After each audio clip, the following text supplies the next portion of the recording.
Hello, আসসালামু আলাইকুম। Class নিতে চলে আসলাম। এই আজকের ক্লাসটা কিন্তু ডিফারেন্ট পার্সপেক্টিভে হচ্ছে। আপনারা জানেন যে বাংলাদেশের নতুন শিক্ষামন্ত্রী হচ্ছে আমাদের এহসানুল হক মিলন। উনি কিন্তু আমার স্পেসিফিক্যালি আমি যদি বলি আমার একজন পছন্দের মন্ত্রী বিকজ আমি যখন হাই স্কুলে পড়ি তখনই উনি মিনিস্টার ছিলেন। কাজেই উনার সময় আমি ক্লাস 8 এর বৃত্তি পরীক্ষা পেয়েছি এবং এসএসসি পরীক্ষা পেয়েছি। তারপরে হচ্ছে এইচএসসি পরীক্ষার সময় তখন তত্ত্বাবধায়ক সরকার ছিল। যাই হোক বিষয় হচ্ছে এই যে ধরেন উনার যে সাফল্য ছিল তখনকার সময়ে নকল মুক্তকরণের ক্ষেত্রে সেটা অবিস্মরণীয় এবং এজন্য আমি উনার প্রতি অসংখ্য কৃতজ্ঞতা, সম্মান এবং ভালোবাসা জানাই। এবার আসুন যে সেই ২০০১ থেকে ৬ এবং এই ২০২৬ এই ২০ বছরের ব্যবধানে কিন্তু তখনকার প্রেক্ষাপট এখনকার প্রেক্ষাপটে অনেক পার্থক্য আছে। আমরা এটাও দেখেছি হাসিনার আমলে কিভাবে ভর্তি বাণিজ্য হয়, কিভাবে ভর্তি পরীক্ষার প্রশ্নগুলো ফাঁস হচ্ছিল। আসুন এইবার একটা মানে একটু আলোচনাটা একটু হয়তো একটু গভীর হবে যে এই যে ছোট ছোট বাচ্চা আমরা দেখি এই বাচ্চাগুলা যখন মানে স্কুলে যায় প্রাইমারি স্কুলে ইউজুয়ালি তাদের বয়স কত হয় ধরেন তাদের বয়স হয় তখন যে গড়পড়তা তাদের বয়স হয় ৫-৬ বছর তাই না ৫ বছর না ৬ বছর ৬ বছরে সাধারণত ক্লাস ওয়ানে ভর্তি হয় এই তো তাহলে 6 ইয়ার্সের একটা বাচ্চা ধরুন যে 6 ইয়ার্সের একটা বাচ্চা আমরা সেই বাচ্চাটাকে কি করতেছি সো 6 ইয়ার্সের একটা বাচ্চা যাচ্ছে হচ্ছে ক্লাস ওয়ানে তাই তো? এখন এই 6 ইয়ার্স এর বাচ্চাকে কি আমি অ্যাডমিশন টেস্টের জন্য ঢোকাবো? মানে ৬ বছরের চিন্তা করেন যে ৬ টা বছর বয়স, সেই বাচ্চা কি এই ভর্তি পরীক্ষার মতো বোঝার বয়স কিংবা সেই প্রেশার নেয়ার জন্য প্রস্তুত কিনা?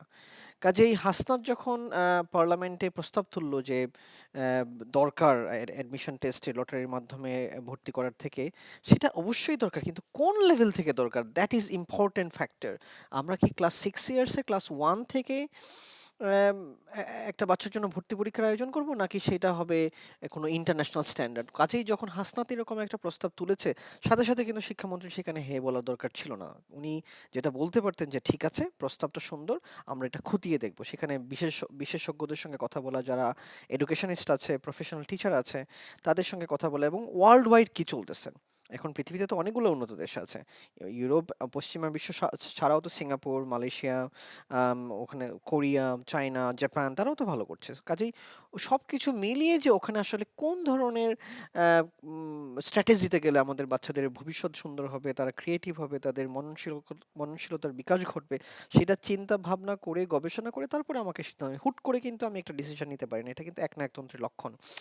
আম যখন আমি একটা স্ট্র্যাটেজিক ডিসিশন নিব যেটা জাতির জন্য, মানুষের জন্য, সেটা হুটহাট হবে না। সেটা হবে gradually, slowly, on the basis of research, experience and empirical knowledge তাই তো তাহলে ধরেন যে আমি যদি একটু খুঁটিয়ে বলি যেমন ইউকেতে অনেক রকম এডুকেশন সিস্টেম আছে এর মধ্যে একটা কম্পিটিটিভ সেক্টর আছে যেখানে গ্রামার স্কুল বলে গ্রামার স্কুলকে অনেকটা আমাদের বাংলাদেশের ক্যাডেট কলেজ সিস্টেমের সঙ্গে কম্পেয়ার করতে পারেন গ্রামার স্কুল হচ্ছে ক্লাস 7 থেকে একটা বাচ্চা যাচ্ছে তাই তো বাংলাদেশে কিন্তু ক্যাডেট কলেজে ক্লাস 7 থেকেই যাচ্ছেন কাজেই আপনি যদি ক্লাস 7 এর একটা বা ক্লাস 6 থেকেও যদি চিন্তা করেন যে প্রাইমারি স্কুল যদি আমরা ধরে নেই যে এলিমেন্টারি স্কুল বা প্রাইমারি স্কুল হচ্ছে ক্লাস 5 পর্যন্ত ক্লাস 6 থেকে হাই স্কুলে ভর্তি হবে তাহলে আপনি 5 ইয়ার্স যদি সে পড়াশোনা করে ক্লাস 1 থেকে তখন তার বয়স হয়ে যাবে 11 ইয়ার্স যেটাকে ইউকেতে 11 ইয়ার্স প্লাস এক্সাম টেস্ট বলে হ্যাঁ আমাদের দেশে ক্যাডেট কলেজ আমি আগেই বলেছি তো এখন 11 ইয়ার্সে গিয়ে কিন্তু তার মধ্যে একটা একটু বেটার সে কিছুটা কম্পিটিশন কি বুঝবে টিম ওয়ার্ক বুঝবে তার মধ্যে একটা নলেজ তৈরি হবে ল্যাঙ্গুয়েজ স্কিল তৈরি হবে নিউমেরাসি স্কিল তৈরি হবে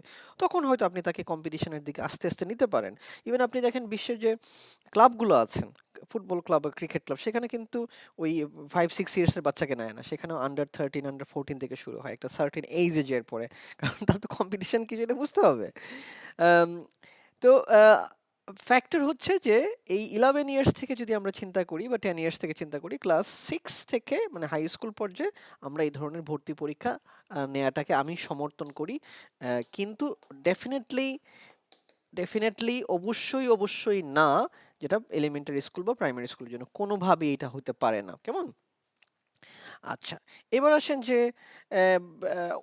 শুধুমাত্র কি প্রাইমারি স্কুল অ্যাডমিশন টেস্ট হবে না, লটারি হবে? হ্যাঁ, লটারিটা হইতে পারে। এখানে আরো কিছু বিষয় মাথায় রাখার দরকার, যেখানে উন্নত বিশ্বে কি করা হয়, ক্যাচমেন্ট এরিয়া। আপনি দেখবেন যে সোশ্যাল মিডিয়া বা পত্রিকায় অনেকে এখন এটা নিয়ে লেখালেখি করছে।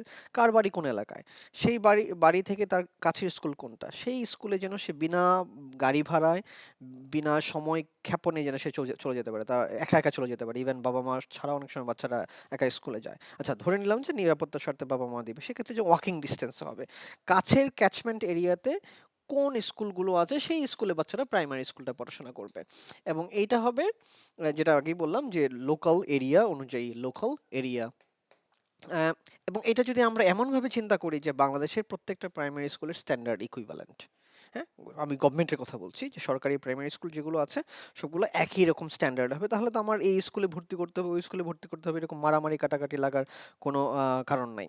তো এখন আপনি কোথায় মনোযোগ দিবেন? আপনি মনোযোগ দিবেন হচ্ছে কোয়ালিটিতে। আপনি মনোযোগ দিবেন ইকুইটি, কোয়ালিটি, সেখানে আপনি মনোযোগ দিবেন। আপনার তো এখানে মনোযোগ দেওয়ার দরকার নেই যে আমি ক্লাস ওয়ানে অ্যাডমিশন টেস্ট দিয়ে ভর্তি করাবো না লটারি দিয়ে ভর্তি করাবো। আচ্ছা, যখন ক্লাস 5 পাস করে গেল তখন অ্যাডমিশন টেস্ট দিয়ে আপনি হাই স্কুল অনুযায়ী সেখানেও কিন্তু ক্যাচমেন্ট এরিয়াকে প্রায়োরিটি দেওয়া উচিত। এই লোকাল এরিয়া বা ক্যাচমেন্ট এরিয়াকে প্রায়োরিটি দিয়ে তার অ্যাডমিশন টেস্ট হওয়া উচিত। সেখানে আমরা হয়তো কলেজের জন্য, মানে যেটা এসএসসি পরীক্ষার পর জিপিএ এর ভিত্তিতে অটোমেটিক্যালি কলেজ অ্যাডমিশন হয়, ওখানেও আপনি হয়তো একটা অটোমেটেড অ্যাডমিশন সিস্টেম বের করতে পারেন, যেখানে ওই পরীক্ষার হলে যেয়ে পরীক্ষা দেওয়া লাগবে না। এমনভাবে টাইম বাউন্ড একটা সিস্টেম হবে যেখানে ক্যামেরা অন থাকবে, বাচ্চারা ফোনে কিংবা কম্পিউটারে বসেই পরীক্ষা দিতে পারবে। এটার সঙ্গে এসএসসির জিপিএ এবং তার ইনস্ট্যান্ট অ্যাডমিশন টেস্টে যে স্কোর দেখতে পাবে, দুইটা স্কোর অ্যাড করে আপনি কলেজ অ্যাডমিশনটাকে নিতে পারেন। তাহলে একদম জিপিএ এর উপর বেসিস করে আর ভর্তি হচ্ছেন, সেখানে একটা কম্পিটিশন চলে আসতে পারে। এবং এটার ফলাফল আমরা দেখেছি যে গত কয়েক দশক আগেই বা গত দশকগুলোতে আমরা দেখলাম যেসব কলেজগুলো যেমন নটরডেম কলেজ ভর্তি পরীক্ষা নিত, তাই না? হলি ক্রস, ঢাকা কলেজও একসময় নিত। তো যেসব কলেজগুলো ভর্তি পরীক্ষার মাধ্যমে ভর্তি করতো, তারা তারা তুলনামূলকভাবে তাদের রেজাল্ট ভালো, ক্যাডেট কলেজ তো আছেই। তাদের বাচ্চাদের সামগ্রিক বিকাশও ভালো, তাদের মানও ভালো, এটা নিয়ে কোনো দ্বিমত নাই। কিন্তু এইজ লেভেলটা ইম্পর্টেন্ট। আমার সামগ্রিক আলোচনার উদ্দেশ্য হচ্ছে এইজ লেভেলটা। কাজে শিক্ষামন্ত্রী, আপনাকে অনুরোধ করবো, আমি জানি না আমার ভিডিও দেখার কথা আপনার সময় হবে না, বাট যদি সংশ্লিষ্ট কোনো ব্যক্তিরা এটার সঙ্গে থাকেন, তাদেরকে অনুরোধ করবো যে আপনারা ডিসিশন নেওয়ার সময় একনাক হাসিনার মতো ডিসিশন নেওয়া যাবে না। ধীরে সুস্থে ভেবে পরামর্শ করে তারপরে সিদ্ধান্ত নিতে হবে। মানে মন চাইলো করে ফেললাম, আবার ৩ দিন পরে আবার নতুন নিয়ম করব, এটা না। যেমন অলরেডি কিন্তু উনি একটা ভুল করেছেন। এসে কি বলেছিলেন যে শিক্ষা প্রতিষ্ঠানের সভাপতি হওয়ার জন্য কোনো শিক্ষাগত যোগ্যতা দরকার নেই, উনি শিথিল করে দিবেন। আমরা কি করলাম? লেখালেখি শুরু করলাম, আওয়াজ তুললাম। আবার দেখছেন চেঞ্জ হয়ে আসলো যে স্নাতক পাস ছাড়া শিক্ষা প্রতিষ্ঠানের সভাপতি পদ দেয়া যাবে না। এটা হচ্ছে, তার মানে আমাদের ভয়েসের যে ভ্যালু আছে, আমরা যে নিজের খেয়ে বোনের মোষ তাড়াই, সেটার যে ভ্যালু আছে এটা তো বুঝতে পারছেন। কাজেই আমরা যখন কথা বলি, এটা কিন্তু কাউকে ঘায়াল করার জন্য না বা কাউকে ছোট করার জন্য না। উদ্দেশ্য হচ্ছে দেশের স্বার্থে, দেশের কল্যাণে কিভাবে ভবিষ্যৎ প্রজন্মের জন্য ভালো হবে সেই চিন্তা করা। যে বিদেশে বসে এই যে আমি ধরেন এখন 15 মিনিট 20 মিনিট ধরে এটা নিয়ে চিন্তা করলাম, এবং ভিডিও করতেছি, আপলোড করবো, এই যে আমার সময় দিচ্ছি, আমার শুধু শুধু আমি অর্থ খরচ তো করছি, এই জন্য আমার অর্থ খরচ হচ্ছে, আমি এখানে লাইট ইউজ করছি, আমার প্যান ইউজ করছি। উদ্দেশ্যটা কি? উদ্দেশ্য হচ্ছে দেশের কল্যাণ, না ব্যক্তিগত কোনো স্বার্থ এখানে নাই। কাজেই যখন আমরা ভালো পরামর্শ দিব, এটাকে কনস্ট্রাকটিভ ওয়েতে কিভাবে অ্যাকসেপ্ট করবেন এবং কিভাবে এটাকে ইমপ্লিমেন্ট করবেন সেই বিষয়ে চিন্তা করার জন্য অনুরোধ করছি। এখানে কিন্তু লাগালাগি বা কাটাকাটি বা গুতাগুতি করার কোনো কিছু নাই। আর আরেকটা বিষয় নিয়ে হয়তো আমি পরে আরেকটা কোনো একটা ভিডিওতে আপলোড করবো। উনি যে ভিসি গুলো নিয়োগ দিয়েছেন, সম্প্রতি 7 জন 8 জনকে ভিসি নিয়োগ দিয়েছেন, জঘন্য একটা নিয়োগ হয়েছে। এইরকম ভাবে যদি দলকানা হিসেবে শিক্ষামন্ত্রী সাহেব তার মন্ত্রণালয়কে চালান, এটা ভয়ঙ্কর হবে। আমি এটা নিয়ে হয়তো অন্য একদিন আলোচনা করব। এবং আরেকটা কথা এটার সঙ্গে আলোচনা করবো হয়তো তৃতীয় কোনো পর্বে, সেটা হচ্ছে যে আমরা জানি যে ববি হাজ্জাদ সাহেব হচ্ছে আমাদের শিক্ষা প্রতিমন্ত্রী, যিনি অক্সফোর্ড গ্র্যাজুয়েট। তো একদম এত হাই লেভেল, এবং উনি নর্থ সাউথ ইউনিভার্সিটিতে পড়াতেন। তাহলে উনার যে এক্সপেরিয়েন্স এবং তার প্রিভিয়াস মানে experience from the both and teaching and student, সেখানে উনাকে হায়ার এডুকেশনে সেক্টরে দেওয়া দরকার। উনি প্রাইমারি স্কুলে কি বুঝবেন? উনি তো প্রাইমারি স্কুল নিয়ে কাজ করেন না।